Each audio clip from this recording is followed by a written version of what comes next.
Shalom. First and foremost, I want to give all praise, honor, and glory to Yahawah, Bahashem, YAHAWASHI, Bahashem, Rakakwadash. Double honors to the apostles and the elders, the elder bishops, the great Millstone, who rule well. And I want to give peace and salutations to the elect scattered throughout the four corners of the earth. All right, and I want to jump into this quick lesson concerning this article that I have here. I actually have two articles that I want to jump into.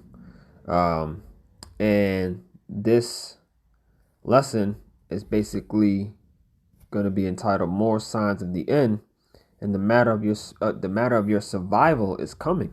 Okay, this is what's on the table. All right, we're going to be faced with, a drastic change in our daily routines, our daily lives, because this society is on the brink of collapse. All right, starting with the financial system. The economic collapse is on the table, and it's right around the corner. All right, this is not something that we're talking about years down the line. You know what I mean? This is months,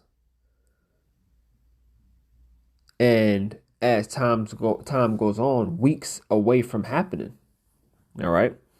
The economy collapsing, the dollar is getting weaker and weaker as we speak, as the days go on. And the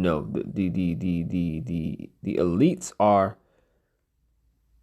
orchestrating the collapse of this society, starting with the financial system. All right. So I'm gonna first jump into this article from fortune.com.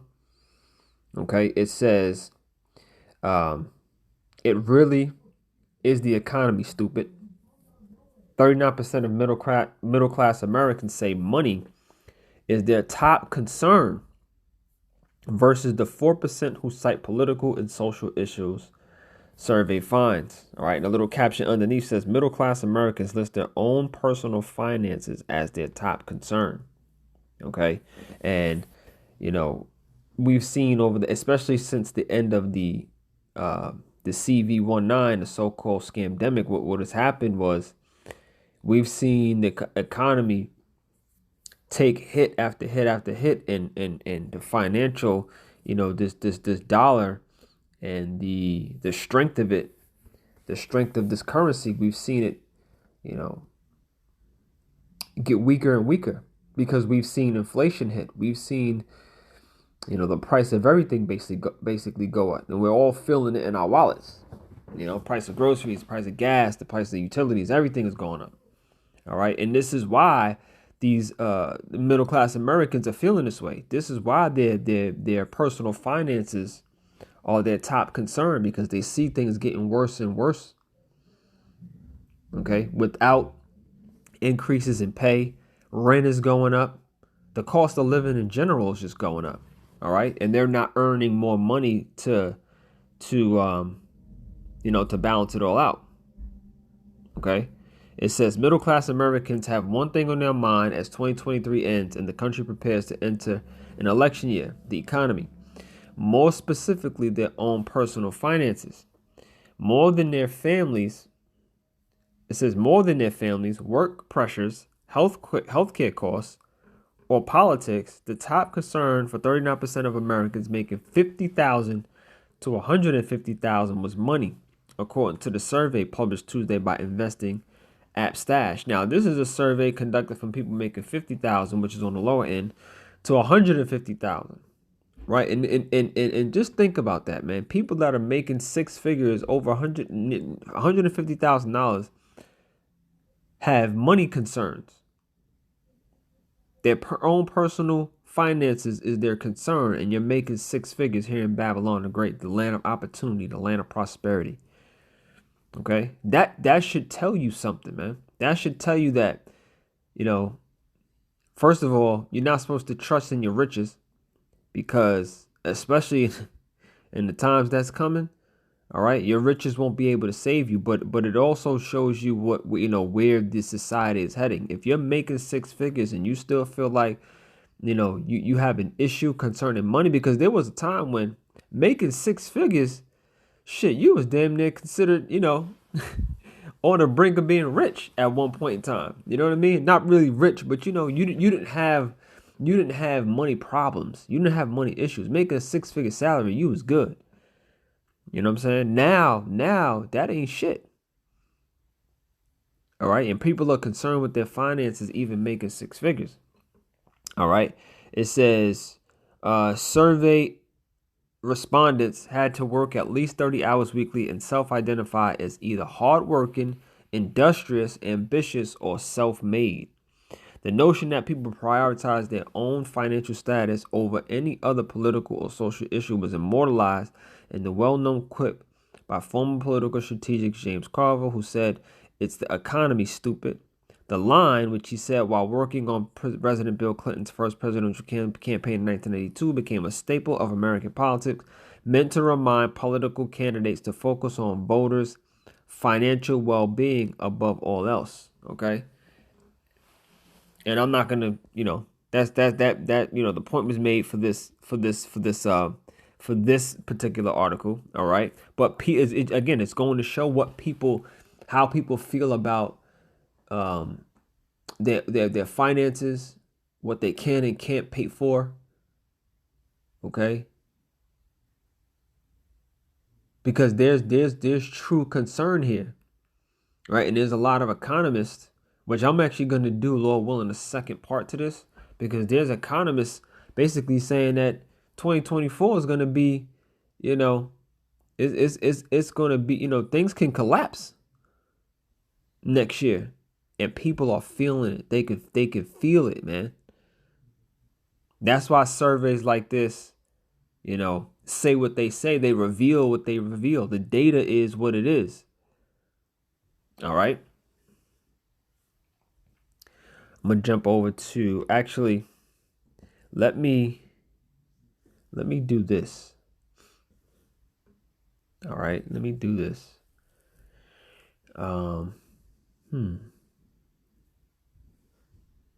Let me get to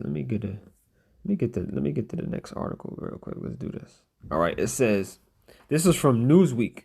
All right, it says, and I'm gonna play a little. It's a 50-second video. It says millions of Americans to lose their jobs in 2024. Okay, so again, these people are predicting bad times. People to struggle in 2024. Okay, it just goes along with Bible prophecy, man. The scriptures don't lie. We know where we're headed in 2024. All right, we know what's about to go down. This thing's about to collapse, man. Check this out.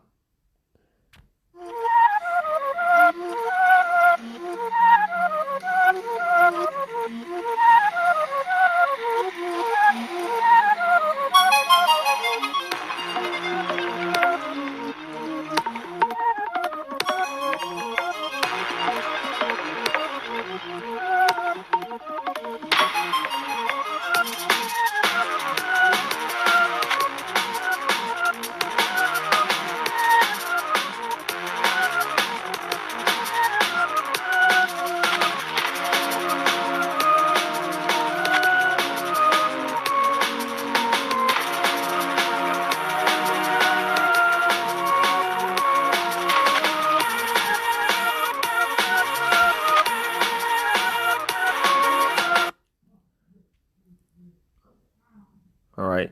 And I wanted to play that because if you read along, it was talking about how the lady, what's her name? Janet, is it Janet Yellen? What's her name? I think it might be in the article.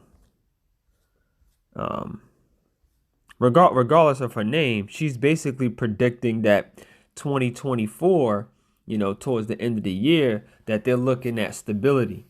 Right? Even though the signs are showing something different. I mean, these people don't, hey man, what they're doing is what they've been doing for a while. Okay? And the only thing, and I heard the elder brother Ahmawan say this a few weeks ago in one of his lessons. He said, this economy is failing. The dollar is failing. The currency, the system is failing. The only thing that's holding it up at this point is the people's belief in it. And that hit me. That was heavy, man. It hit me hard because all you're doing is seeing people like this get in front of cameras and stand up on podiums and try to give people false hope, right? And people feed into that false hope, okay? And they create narratives to try to make it look like things aren't about to get bad, but they are. As this article says, millions of Americans to lose their jobs in 2024. It says a Congressional Budget Office CBO report on Friday could forecast a rise in the U.S. unemployment from the current 3.9% to 4.4% by the end of 24, signaling potential job losses for millions amidst a contracting gross domestic product, which is GDP. All right. The projected increase in unemployment affecting an estimated 7.4 million Americans within the workforce will come amidst economy adjustments and policy shifts, the CBO said in its current view of the economy forum from 2023 to 2025 report. It says the nonpartisan office said it expects weaker consumer spending into next year, as well as a contraction in non-residential investment, which will cause deceleration in the economy, with real GDP growth slowing down from 2.5% this year to 1.5%. So with the forecasting of Americans lose their jobs, that goes right along with the scriptures. Okay? This is the book of Ecclesiastes. Salakia for going so long without grabbing the scripture, right? But, I just wanted to make the point. This is the Ecclesiastes chapter 12, verse 3.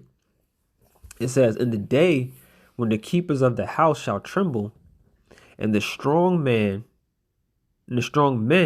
shall bow themselves, and the grinders cease because they are few, and those that look out of the windows be darkened, right? So the grinders shall cease, right? Meaning no more work. The work will be low. All right. And that goes along with this, because this is going to be a continuous flow and stream of people losing their jobs, a trend. Okay. And there ain't going to be no work because the economy is failing. It says, verse 4, and the doors shall be shut in the streets, and the sound of the grinding is low. Meaning the work, that sound of work, that everyday sound that we hear, okay? That constant sound of trucking away, grinding, working every day, it's going to be low. You ain't going to hear that no more. And verse 4, and the door shall be shut in the streets when the sound of the grinding is low. And he shall rise up at the voice of the bird, and all the daughters of music shall be brought low. Verse 5, also when they shall be afraid of that which is high, and fear shall be in the way, and the almond tree shall flourish, and the grasshopper shall be a burden, and desire shall fail, because man goeth to his long home, and the mourners go about to the streets. It's going to be hell out here. All chaos in these streets. All chaos in these streets. Okay? The idea of working, the idea of working to earn a living or to take care of your family, or even to survive, that won't be a real concept. Okay, in the months to come, Lord willing. All right, so we're not going to be counting on this world. We're not going to be counting on the money, the resources of this world once this place goes to shit, because it's going to shit. Okay? For us hopeful members of the elect, man, the tools that are necessary have been provided, okay, for the hopeful elect, man, to survive the hell that's coming. All right? And that's praying and calling on the names of YAHAWASHI. That's all we have, and that's all we need. All right, this is how we're going to survive. This is the book of Philippians chapter 4 and verse 6. It says, be careful for nothing, but in everything by prayer and supplication with thanksgiving, Let your requests be made known unto the Most High, YAHAWASHI. All right. So that's what we use. We're going to use prayer and supplication, calling on the names of YAHAWASHI when truth is, with sincerity, with all faith on our spirit to do so. That's what we have. We can't trust in this world. We can't trust in jobs and in paper money, FRN. No, we can't trust in none of that, because it's not going to be something that's going to be even used at a certain point. All we're going to have is our faith and our belief in YAHAWASHI, Salakia. Okay? Having faith and belief in the power of those names that they will deliver in these last days. Because we're in the last days, man. You better believe it. This is the book of Proverbs, chapter 18 and verse 10. It says, the name of the Lord Yahweh, Bahashem YAHAWASHI, is a strong tower. The righteous runneth into it and is safe. Okay? The names, it says the righteous runneth into it and is safe. The safety that those names provide, those names are going to be our everything, man. All right? And to be quite honest, we've already been exposed to the power of those names. All right? We're witnesses to Yahweh Bahashem YAHAWASHI answering the prayers of the righteous. All right? Because we've called on those names. And the Lord is delivered from many situations. Okay? And it's those names that give us the confidence that we're gonna need to detach from those, to detach from the world and the things that are in this world. Because we look, in order for us, there's not gonna be a way. There's not gonna be a way to survive the collapse. You're gonna have to be spiritually on a high level in order to make it through. All right. And the Lord has given us the confidence to detach from the things that are in this world, the things that people are used to giving them, confidence and comfort. The things that people use to feel stable, those things are going to be the things of the past. 1 John chapter 2 and verse 15. All right. You see the caption? It says, do not love the world. All right, 1 John 2 and 15 says, love not the world, neither the things that are in the world. If any man love the world, the love of the Father is not in him. Okay? And again, the scriptures give us the confidence to detach mentally and spiritually from this place. All right? The scriptures say, having food and raiment, let us therewith be content. So we have what we need. The Lord has provided. Okay? And ultimately, the Lord has provided through the Spirit, man. That's what we have. Verse 16, for all that is in the world, the lust of the flesh and the lust of the eyes and the pride of life is not of the Father, but is of the world. Okay? And this is what Yahweh Bahashem YAHAWASHI has raised us up and given us the spirit to reject, right? The things of this world, focusing on your career, focusing on your ambitions in this world, right? Focusing on the lust of this world, the lust of the flesh. The Lord has made new creatures out of the elect. And we're hopeful members of the elect. But the Lord has made new creatures out of us, renewed us in the spirit. All right. This is a out with the old, in with the new. Okay. No longer trusting in this world spirit.